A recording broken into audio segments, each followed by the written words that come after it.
Welcome back, everyone. In today's video, we're building one of the most important parts of a Bedini energizer, the Bedini coil. Without a properly made coil, the Bedini system won't perform well. A good coil creates a stronger magnetic field, improves switching, and lays the foundation for the entire project. In this video, I won't be connecting any electronics or circuits. We're focusing only on building the coil itself. By the end of this video, you'll have a finished Bedini coil that's ready for the next stage of the project. Let's begin.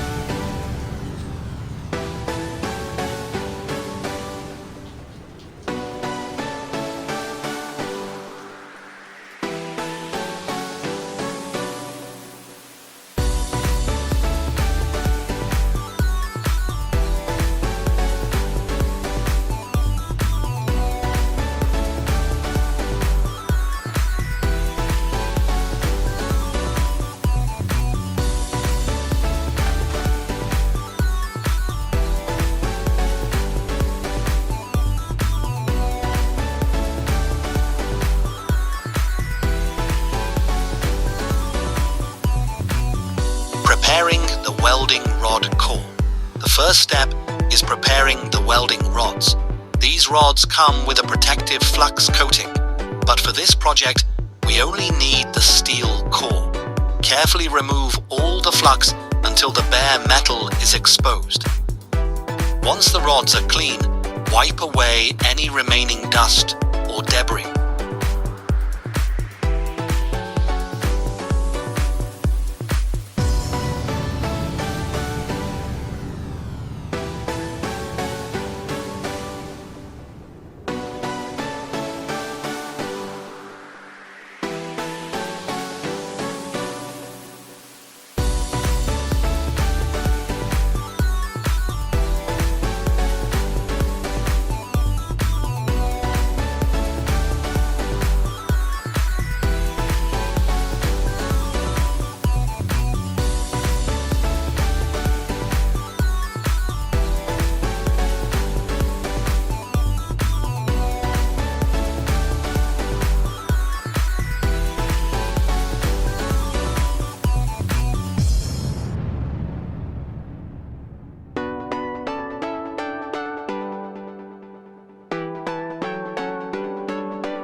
Slide the rods into the center of the plastic spool.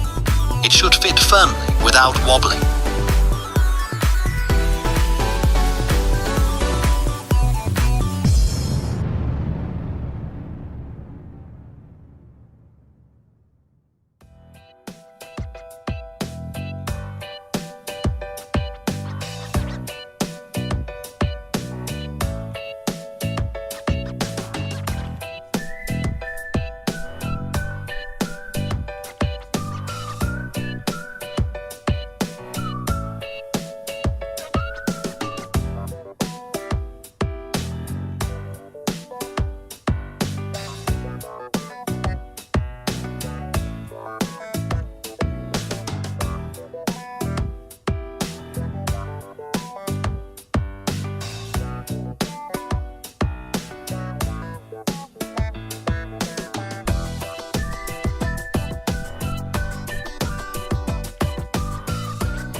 Now our magnetic core is complete, and we're ready to wind the copper wire around it.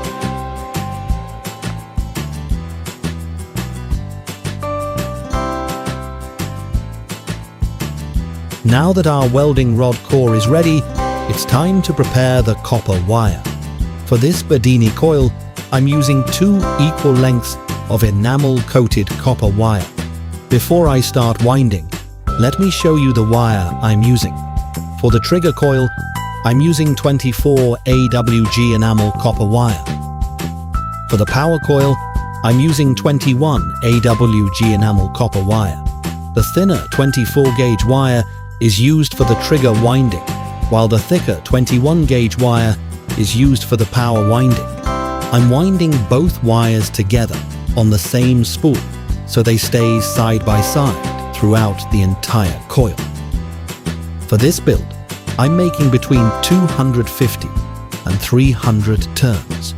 This gives the coil enough winding for a strong magnetic field while still fitting neatly on the spool.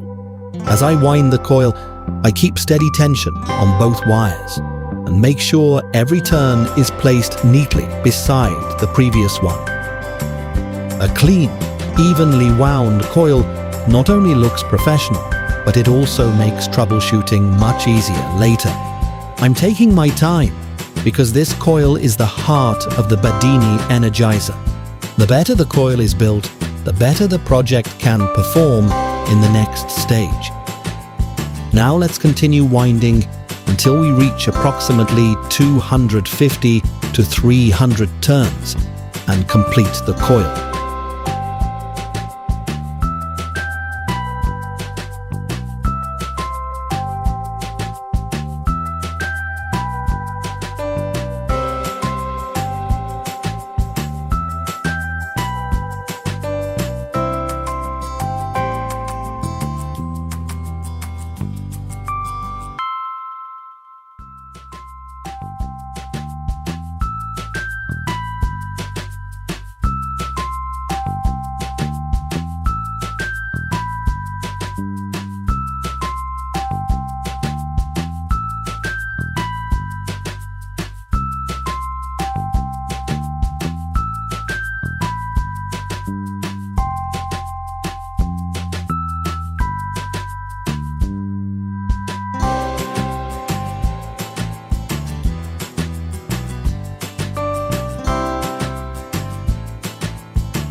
Now that the winding is complete, it's time to test the coil before using it in any circuit. This is a simple but very important step. I'm using a digital multimeter to make sure both windings are in good condition. First, I test the 21 AWG power coil, which was wound first. I set the multimeter to the continuity or resistance setting and place one probe on each end of the power coil. The meter should show continuity, confirming that the winding is complete and there are no broken wires. Next, I test the 24 AWG trigger coil in the same way. Again, the multimeter should show continuity, indicating that the trigger winding is also complete. Finally, I check between the power coil and the trigger coil. There should be no electrical continuity between the two windings because they are insulated from each other by the enamel coating. If both windings pass these tests, the Bedini coil is ready for the next stage of the project. Our Bedini coil is now complete. For this build, I used a 21 AWG power coil, wound first, followed by a 24 AWG trigger coil, with approximately 250 to 300 turns, wound neatly around a welding rod core. The coil has been tested with a multimeter, and both windings are working correctly. If you enjoyed this tutorial, please like the video, subscribe to the channel, and turn on notifications so you don't miss the next part of this Bedini series. Thank you for watching, and I'll see you in the next DIY project.